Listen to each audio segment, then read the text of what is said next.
j'ai voulu aussi exprimer tout notre bonheur de voir le démarrage des travaux de la route Kanel-Bakel, de voir aussi la construction de certains ponts qui vont complètement désenclaver le Danemayo.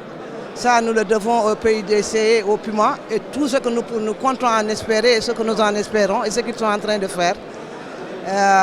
Exprimer vraiment toute ma joie d'avoir le Premier ministre, et surtout de lui témoigner de notre soutien le plus ardent.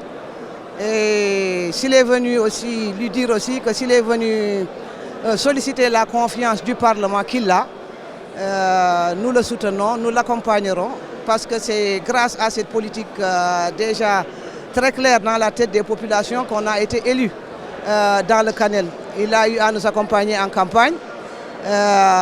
Nous n'avions même pas eu vraiment la peine de convaincre du fait déjà des réalisations du président Macky Sall qui vont de la bourse de sécurité sociale, du CMU, entre autres, et des réalisations sur le plan agricole, des aménagements de nos terres et autres, qui font que les populations ont adhéré depuis belle lurette à la politique du président Macky Sall.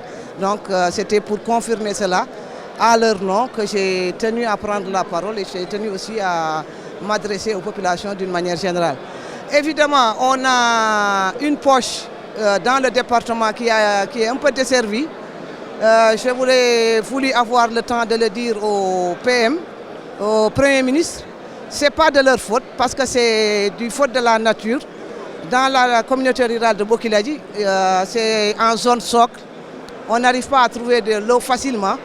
On a sollicité du gouvernement pour qu'à partir du fleuve Sénégal, qu'on leur installe une usine de traitement des eaux, de potentialisation des eaux, pour que ces quelques villages qui ne sont pas encore servis en forage et en matériel, en équipement hydraulique, pour qu'ils puissent boire à leur soif, aussi bien eux que leurs animaux.